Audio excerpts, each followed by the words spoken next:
ಆರೋಹಿ ಸುಮೇಧ್ ಕಣ್ಣುಗಳನ್ನೇ ನೋಡ್ತಾ ಅವನ ತುಟಿಗಳನ್ನ ಸೇರಿ ಆಳವಾಗಿ ಮುತ್ತಿಡ್ತಾಳೆ. ಆರೋಹಿ ಆಗ ಮಾಡಿದ ತಕ್ಷಣ ಅವಳ ಸೊಂಟ ಹಿಡಿದು ಇನ್ನೂ ಹತ್ರ ಕೇಳ್ಕೊಂಡು ಅವಳು ನೀಡ್ತಿರೋ ಮುತ್ತನ್ನು ನಿಭಾಯಿಸ್ತಾ ಆ ಮುತ್ತಿನ ಗಾಢತೆಯನ್ನು ಮತ್ತಷ್ಟು ಹೆಚ್ಚಿಸ್ತಾನೆ ಸುಮೇಧ್. ಆರೋಹಿ ಅವನ ಕೂದಲಿನ ಬುಡಕ್ಕೆ ಕೈ ಬೆರಳುಗಳನ್ನ ತೋರಿಸಿ ಅವನಿಗೆ ಸಮನಾಗಿ ಮುತ್ತಿಡ್ತಾ ಇರ್ತಾಳೆ. ಅವಳ ಮೈಯನ್ನೆಲ್ಲ ಸವರ್ತಾ ಉಳಿದಿರೋ 4 ಬಟನ್ಗಳನ್ನ ತೆಗೆದು ಸೊಂಟದ ಹತ್ತಿರದಿಂದ ಕೈನ ಹಾಗೆ ಮೇಲಕ್ಕೆ ಕೊಂಡೊಯ್ತಾನೆ ಸುಮೇಧ್ ಏನು ಮಾಡ್ತಿದ್ದಾನೆ ಅಂತ ತಿಳಿತಿದ್ರು ಅವನನ್ನು ತಡೆಯದೆ ಇನ್ನೂ ಸಹಕರಿಸ್ತಾ ಅವನ ಜೇಬಿನಿಂದ ಫೋನ್ ತೆಗೆದು ಪಕ್ಕಕ್ಕೆ ಎಸಿತಾಳೆ ಆರೋಹಿ. ಉಸಿರು ಭಾರವಾದ ಕ್ಷಣ ಸುಮೇಧ್ ಕೂದಲನ್ನ ಹಿಡಿದು ತನ್ನಿಂದ ಬೇರ್ಪಡಿಸಿ ಅವನ ಕಣ್ಣುಗಳನ್ನೇ ತೀವ್ರವಾಗಿ ನೋಡ್ತಾಳೆ.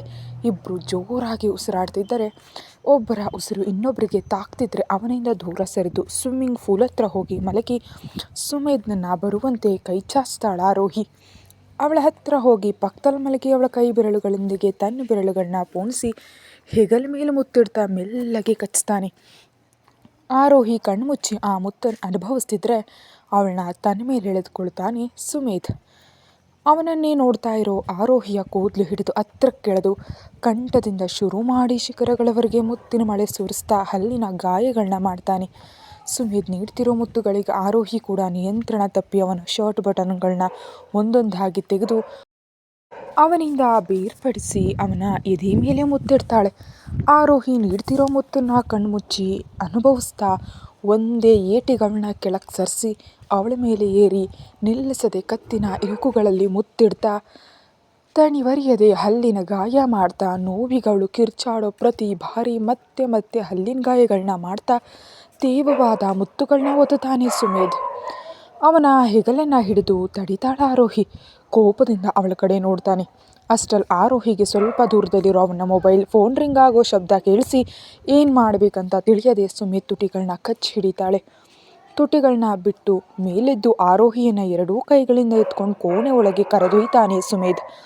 ಹಾಸಿಗೆ ಮೇಲೆ ಮಲಗಿಸಿ ಅವಳಿಂದ ಶರ್ಟ್ ಬೇರ್ಪಡಿಸಿ ಅವಳ ಮೇಲೆ ಏರಿ ಕಣ್ಣುಗಳ ಮೇಲೆ, ಹಣೆಯ ಮೇಲೆ, ಕೆನ್ನೆಗಳ ಮೇಲೆ ತೇವವಾದ ಮುತ್ತುಗಳನ್ನ ಒತ್ತುತ್ತಾ ತುಟಿಗಳನ್ನ ಸೇರಿ ಆಳವಾಗಿ ಮುತ್ತಿಡ್ತಾ ಕಂಠದ ಹತ್ತಿರ ಬಂದು ಅಲ್ಲಿ ಮುತ್ತಿಡ್ತಾ ಕತ್ತಿನ ಹತ್ತಿರ ಕಚ್ತಾ ಅವಳನ್ನು ಇನ್ನೊಂದು ಹೊಸ ಲೋಕಕ್ಕೆ ಕರೆದೊಯ್ತಾನೆ. ಆರೋಹಿ ಎಷ್ಟರ ಮಟ್ಟಿಗೆ ಸುಮೇಧ್ ಮಾಯೆಯಲ್ಲಿ ಮುಳುಗಿ ಹೋಗಿದ್ದಾಳೆ ಅಂದರೆ ಅವಳೇ ಸ್ವತಃ ಐ ವಾಂಟ್ ಯು ಅಂತ ಹೇಳ್ತಾಳೆ. ಆರೋಹಿ ಆಗ ಹೇಳಿದ ಕೂಡಲೇ ಒಂದು ನಗುವಿನೊಂದಿಗೆ ಅವಳ ಮೈ ಮೇಲಿನ ವಸ್ತ್ರಗಳನ್ನ ಬೇರ್ಪಡಿಸಿ ಅವಳ ಪರುಷಗಳ ಜೊತೆ ಆಟ ಆಡ್ತಾ ತಣಿವರಿಯದೆ ಹಲ್ಲಿನ ಗಾಯಗಳನ್ನ ಮಾಡಿ ಅಲ್ಲಿಂದ ಮೆಲ್ಲಗೆ ಸೊಂಟದ ಹತ್ತಿರ ಬಂದು ಅವಳ ಹೊಕ್ಕಳ ಮೇಲೆ ದಂಡಯಾತ್ರೆ ಮಾಡ್ತಾನೆ ಸುಮೇಧ್. ತನ್ನ ನಾಲಿಗೆಯಿಂದ ಹೊಕ್ಕಳಿನ ಆಳವನ್ನು ಅಳೆಯುತ್ತಾ ಸಣ್ಣ ಸಣ್ಣ ಹಲ್ಲಿನ ಗಾಯಗಳನ್ನ ಮಾಡ್ತಾ ಕೈಗಳಿಂದ ಅವಳ ಮೈಯನ್ನೆಲ್ಲ ಸವರ್ತಾ ಆರೋಹಿ ಸಂಪೂರ್ಣವಾಗಿ ನಿಯಂತ್ರಣ ತಪ್ಪುವಂತೆ ಮಾಡಿ ಅವಳ ಕಡೆಗೆ ನೋಡ್ತಾನೆ. ಸುಮೇಧ್ ಪ್ಲೀಸ್ ಅಂತ ಅಮಲ್ನಲ್ಲಿ ಹೇಳ್ತಾಳ ಆರೋಹಿ. ಅವಳ ಸೌಂದರ್ಯದೊಂದಿಗೆ ಆಟ ಆಡತ್ಲೇ ತಾನು ಕೆಲಸ ತಾನು ಮಾಡಿ ಆರೋಹಿ ಸಂಪೂರ್ಣ ಕಂಟ್ರೋಲ್ ತಪ್ಪಿದ ನಂತರ ಅವಳ ಮೇಲೆ ಏರಿ ತನ್ನ ಮೈ ಮೇಲಿರೋ ಬಟ್ಟೆಗಳನ್ನೆಲ್ಲ ತೆಗೆದು ಪಕ್ಕಕ್ಕೆಸ್ತು ಅವನ ಮೈಯಲ್ಲಿನ ಶಾಖ ಲಾಭಾರಸದಂತ ಉಕ್ಕು ಬರ್ತಿದ್ರೆ ಅವಳೊಳಗೆ ರಭಸವಾಗಿ ಸೇರ್ತಾನೆ ಸುಮೇಧ್. ಇದು ಅವಳಿಗೆ ಮೊದಲ ಬಾರಿ ಅಲ್ದಿದ್ರೂ ಸುಮೇಧ್ ಅಷ್ಟು ರಭಸವಾಗಿ ಸೇರಿದ್ರಿಂದ ಜೋರಾಗಿ ಕಿರ್ಚ್ತಾಳ ಆರೋಹಿ. ಅವಳ ಕಿರುಚಾಟ ಕೂಡ ಅವನನ್ನು ಮತ್ತಷ್ಟು ಕೇಳಿಸುತ್ತೆ.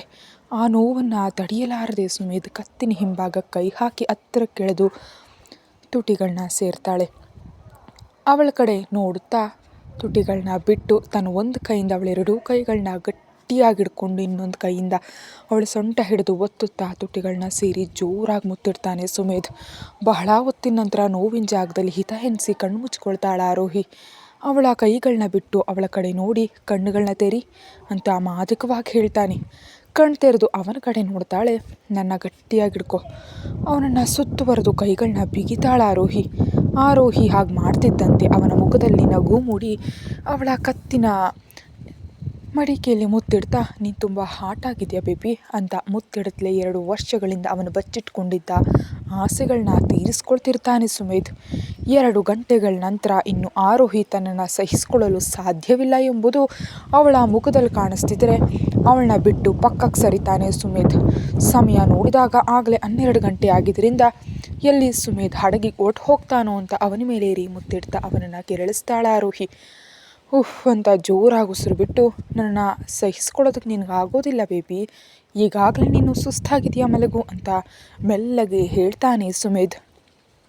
ಇಲ್ಲ, ನನಗಿನ್ನೂ ಬೇಕು ಅಂತ ಆರೋಹಿ ಹೇಳಿದ್ದಕ್ಕೆ ನಕ್ಕು ಅವಳ ಕಡೆ ನೋಡಿ ಮತ್ತೆ ಶೃಂಗಾರ ಯುದ್ಧವನ್ನು ಶುರು ಮಾಡ್ತಾನೆ ಸುಮೇಧ್. ಅಂದು ರಾತ್ರಿ 12ಕ್ಕೆ ಶುರು ಮಾಡಿ ಮುಂಜಾನೆ 5 ಗಂಟೆಗೆ ಅವಳನ್ನ ಬಿಟ್ಟು ಪಕ್ಕಕ್ಕೆ ಸರಿದು ಅವಳ ಕಡೆ ನೋಡಿ, ಇನ್ನೂ ಬೇಕಾ ಅಂತ ಕೇಳ್ತಾನೆ ಸುಮೇಧ್.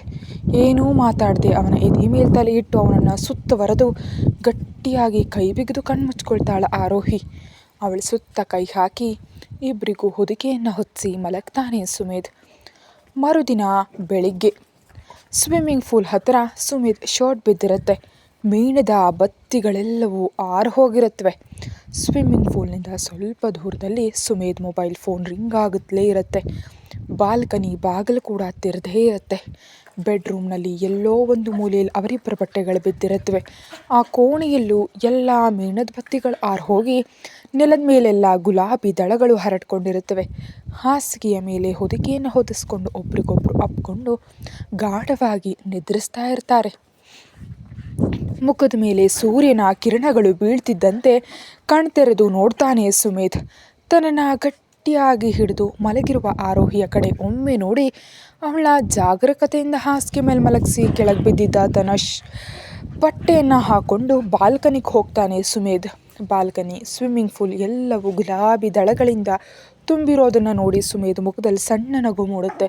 ಸುತ್ತಲೂ ನೋಡ್ತಿರೋ ಸುಮೇಧ್ಗೆ ಪಕ್ಕದಲ್ಲೇ ಬಿದ್ದಿರೋ ತನ್ನ ಮೊಬೈಲ್ ಫೋನ್ ಕಾಣಿಸುತ್ತೆ. ತೆಗೆದು ಏನೋ ಚೆಕ್ ಮಾಡ್ತಾನೆ. ಚೆಕ್ ಮಾಡಿದ ನಂತರ ಅವನ ಮುಖದಲ್ಲಿ ಡೆವಿಲ್ ಸ್ಮೈಲ್ ಮೂಡುತ್ತೆ. ಸುಮೇಧ್ ಎದ್ದು 2 ಗಂಟೆಗಳ ನಂತರ ಆರೋಹಿ ನಿದ್ರೆಯಿಂದ ಏಳ್ತಾಳೆ.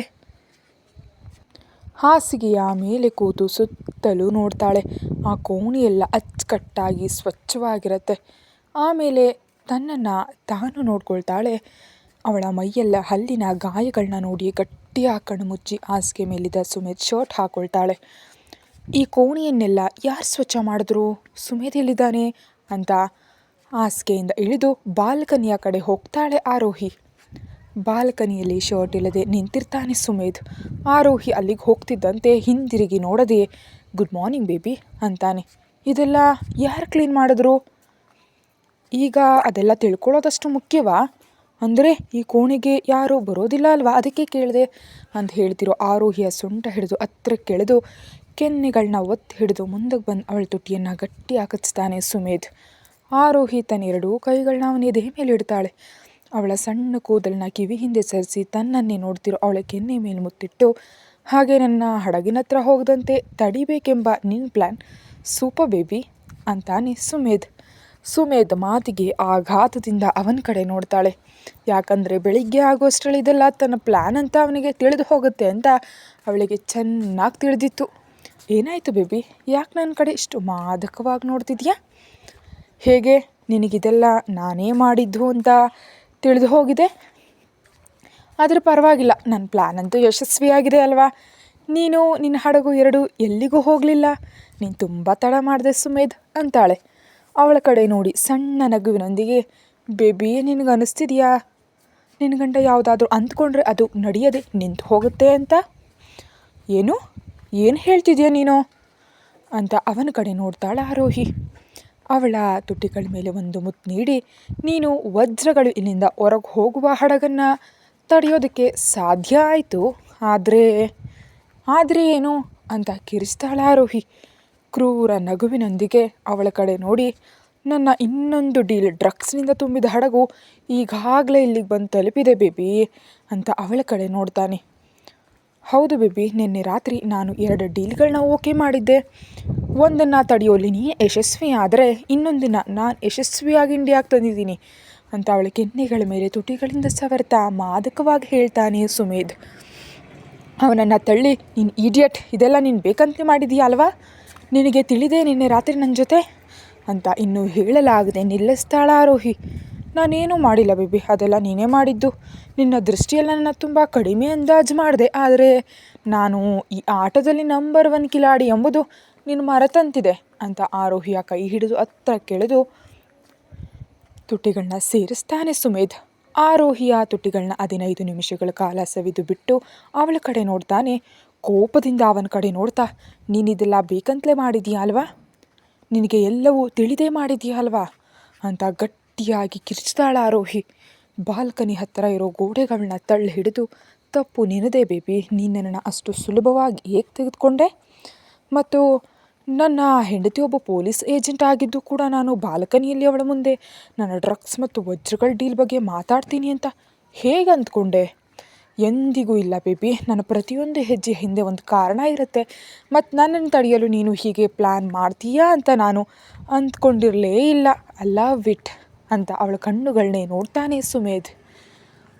ಆರೋಹಿಯ ಕಣ್ಣುಗಳಲ್ಲಿ ಕೋಪ ಕಾಣಿಸ್ತಿದ್ರೆ, ಸುಮೇಧ್ ಕಣ್ಣುಗಳಲ್ಲಿ ಮಾತ್ರ ಯಾವುದೋ ತಿಳಿಯದ ಭಾವನೆಗಳು ಕಾಣಿಸ್ತಾ ಇರುತ್ತವೆ.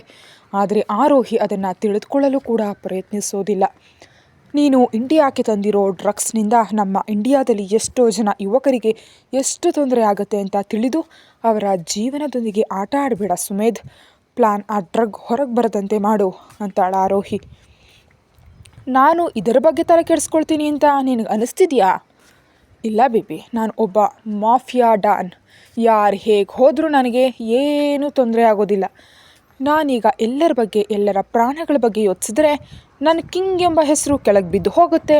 ಅದು ನನಗಿಷ್ಟ ಇಲ್ಲ ಬೇಬಿ. ನಾನು ನಿನ್ನನ್ನು ದ್ವೇಷಿಸ್ತೀನಿ ಸುಮೇಧ್, ನೀನೊಬ್ಬ ಹುಚ್ಚ ಅಂತ ಕೋಪದಿಂದ ನೋಡ್ತಾಳೆ. ಕ್ರೂರ ನಗುವಿನೊಂದಿಗೆ ಅವಳ ಕಡೆ ನೋಡಿ, ಹೌದು ನಾನು ಹಾಗೆ ಅಂತ ಅವಳನ್ನ ದೂರ ಸರಿಸಿ, ಹೋಗಿ ಫ್ರೆಶ್ ಆಗು, ಇಲ್ದಿದ್ರೆ ಮತ್ತೆ ನನ್ನ ಮೂಡ್ ಬದಲಾಗ್ಬಿಡುತ್ತೆ ಅಂತ ತೀವ್ರವಾಗಿ ಅವಳ ಕಡೆ ನೋಡ್ತಾನೆ. ಕೋಪದಿಂದ ಅವನ ಕಡೆ ನೋಡಿ ಅಲ್ಲಿಂದ ಹೊರಟು ಹೋಗ್ತಾಳೆ ಆರೋಹಿ. ಅವಳು ಹೋದ ಕಡೆಯೇ ನೋಡಿ ನಗ್ತಾ, ನನ್ನ ಮುಗ್ಧ ಬೇಬಿ ಅಂತ ಮನಸ್ಸಿನಲ್ಲಿ ಅಂದ್ಕೊಳ್ತಾನೆ. 20 ನಿಮಿಷಗಳ ನಂತರ ವಾಶ್ರೂಮ್ನಿಂದ ಹೊರಗೆ ಬಂದು ಕ್ಲಾಸೆಟ್ ರೂಮ್ಗೆ ಹೋಗಿ ತಯಾರಾಗಿ ಹೊರಗೆ ಬರ್ತಾಳೆ. ಅಷ್ಟರಲ್ಲೇ ಅವಳ ಮೊಬೈಲ್ ರಿಂಗ್ ಆಗಿದ್ದಕ್ಕೆ ಎತ್ತಿ ಮಾತನಾಡ್ತಾಳೆ. ಹೇಳಿ ಚೀಪ್, ಆರೋಹಿ, ವಜ್ರಗಳ ಹಡಗು ಇಂಡಿಯಾದಿಂದ ಹೊರಗೆ ಹೋಗಲಿಲ್ಲ ಅಂತಾನೆ ಕಬೀರ್.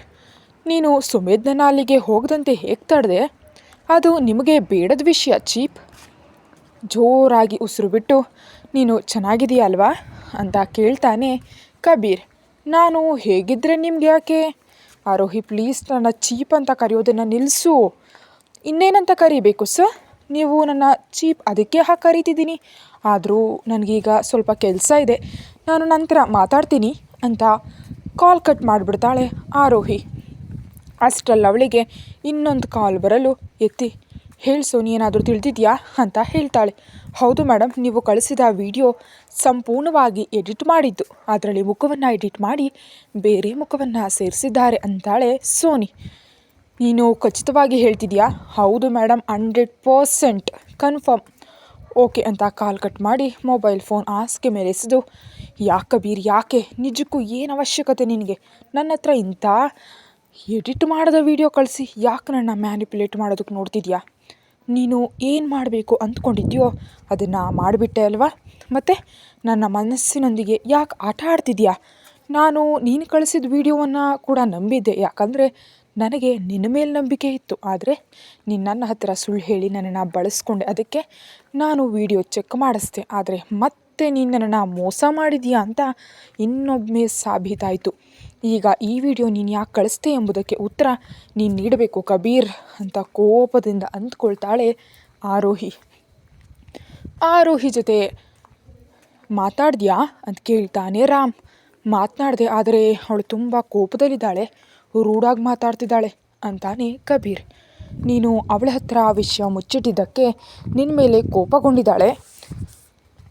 ಈಗ ಅದೆಲ್ಲ ಪಕ್ಕಕ್ಕಿಟ್ರೆ ಆ ವಿಡಿಯೋ ಬಗ್ಗೆ ಆರೋಹಿಗೆ ತಿಳಿದ್ರೆ ಹಾಗೇನು ಮಾಡ್ತೀಯಾ ಅಂತ ಕೇಳ್ತಾನೆ ರಾಮ್. ನಿನಗೆ ಗೊತ್ತು ತಾನೇ ರಾಮ್, ನಾನು ಆ ವಿಡಿಯೋವನ್ನು ಹಾಗೆ ಎಡಿಟ್ ಮಾಡಿ ಕಳುಹಿಸಿದ ಹಿಂದಿರೋ ಒಂದೇ ಒಂದು ಉದ್ದೇಶ ಏನಂದರೆ, ಆರೋಹಿ 1% ಕೂಡ ಸುಮೇಧ್ನನ್ನು ನಂಬಾರ್ದು ಅಂತ ಅಷ್ಟೇ, ಅದಕ್ಕಿಂತ ಹೆಚ್ಚಾಗಿ ಇನ್ನೇನೂ ಇಲ್ಲ ಅಂತಾನೆ ಕಬೀರ್.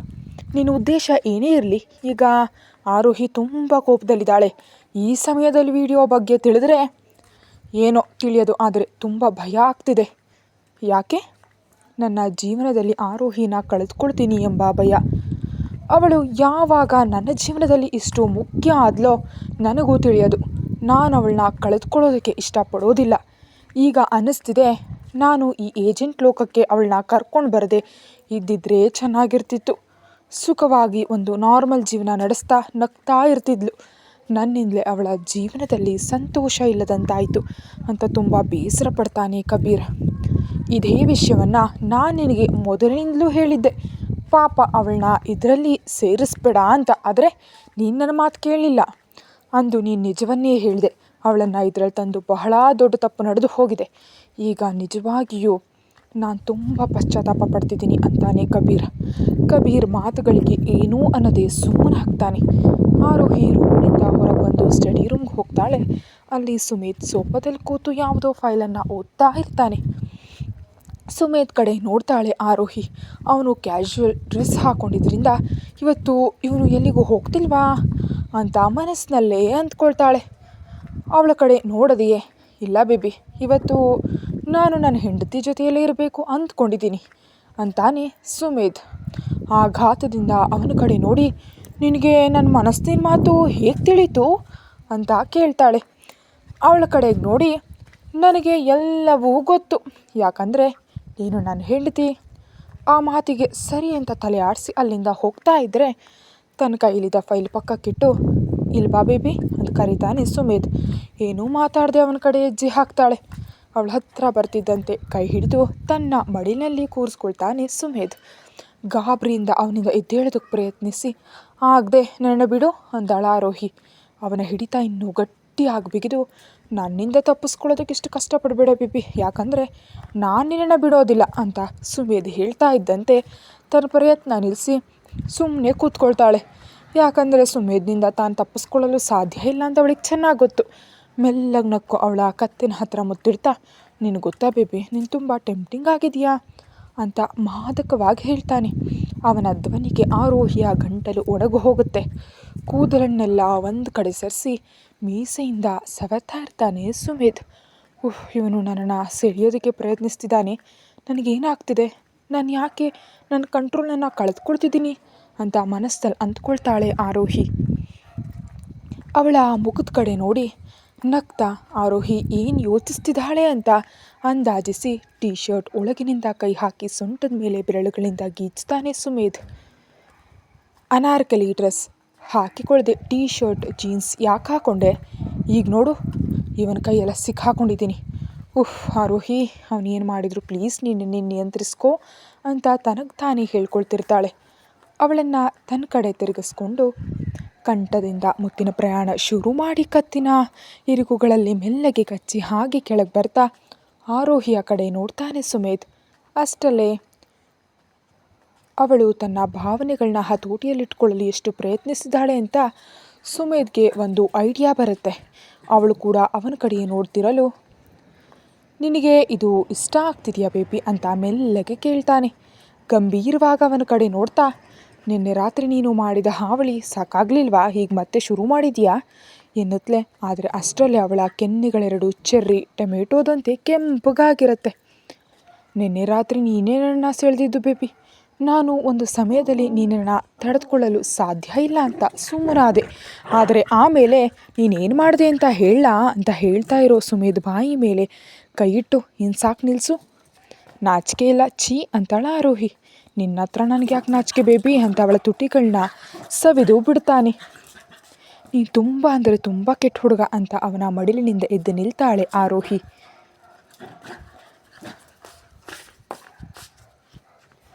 ಅವಳ ಸೊಂಟ ಹಿಡಿದು ಹತ್ರ ಕೆಳೆದು ಖುಷಿ ನಗುವಿನೊಂದಿಗೆ ಅವಳ ಮುಖದ ಕಡೆ ನೋಡಿ, ಕೇವಲ ನಿನಗಾಗಿ ಬೇಬಿ ಅಂತಾನೆ ಸುಮಿತ್.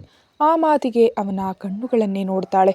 ಅವಳ ಮುಖವನ್ನು ತನ್ನೆರಡು ಕೈಗಳಿಂದ ಹಿಡಿದು ಹಣೆ ಮೇಲೆ ಮುತ್ತಿಟ್ಟು ಅಪ್ಕೊಳ್ತಾನೆ ಸುಮಿತ್. ಅಷ್ಟರಲ್ಲೇ ಸುಮಿತ್ ಮೊಬೈಲ್ ರಿಂಗ್ ಆಗಿದ್ದಕ್ಕೆ ಅವಳನ್ನು ಬಿಡ್ತಿದ್ದಂತೆ ಅಲ್ಲಿಂದ ವೇಗವಾಗಿ ತನ್ನ ರೂಮ್ಗೆ ಹೋಗಿ ಬಾಗಿಲು ಹಾಕಿ ಆ ಬಾಗಿಲಿಗೆ ಹೊರಗೆ ಹಾಗೆ ನಿಂತು ಬಿಡ್ತಾಳೆ. ಕತೆ ಮುಂದುವರಿಯುತ್ತೆ. Thank you. ಹೆಚ್ಚಿನ ವೀಡಿಯೋಗಾಗಿ ಸಬ್ಸ್ಕ್ರೈಬ್ ಮಾಡಿ.